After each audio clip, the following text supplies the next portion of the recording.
Your local loan officer. How do you verify if they're a local loan officer? Very easily. Go to Consumer Access, NMLS, and all you need is your loan officer's name. You can find out if we're state licensed or if we're federally licensed. You just need our name. Here goes my name. You're going to find out everything about me. It is easier for you to find out about your loan officer than it is for you to find out about your realtor because we are far more heavily regulated.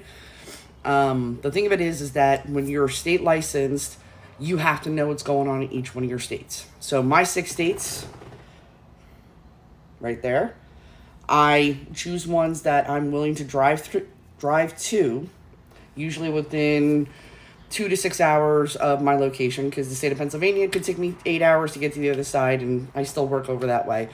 Or Florida, which I'm born and raised in, I invest in, so I know Florida inside and out, still have family there, and I still travel there on occasion. I won't do states that are not in my time zone because I think that's wrong, because somebody's calling somebody or texting somebody at all the wrong hours, and it's just not right.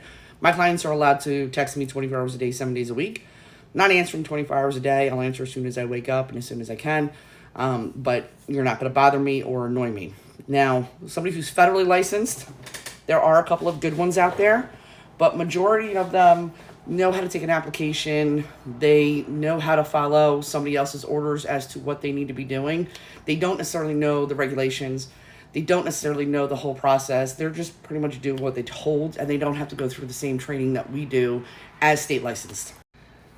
Local does not mean somebody that's necessarily in your backyard. It means somebody who's going to answer the phone and somebody who is state licensed. Now, like I said, there are a few federally licensed loan officers that actually know their stuff inside and out. They've been doing this since before the housing crisis, and they've had many hats and done many roles. But a lot of loan officers jumped in during the last 3 years, and they really don't know much about the process, and half of them don't read guidelines. Most of them don't even know that a real pre-approval requires an underwriter to verify all the documents, because a loan officer cannot pre-approve your loan because we can't approve your loan. Out of my over 200 lenders, there's only 30 that will do a TBD underwrite. Only 30. So the majority of pre-approvals that are out there are not real.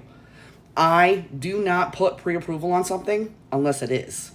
I put pre-qualification when I've gotten all your documents. I vetted them based upon my knowledge, which is extensive because I'm nosy, and I make sure everything works correctly and goes through AUS. My closings are anywhere between 3 to 18 business days from submission to closing. Most of the time it varies based upon the appraiser and title.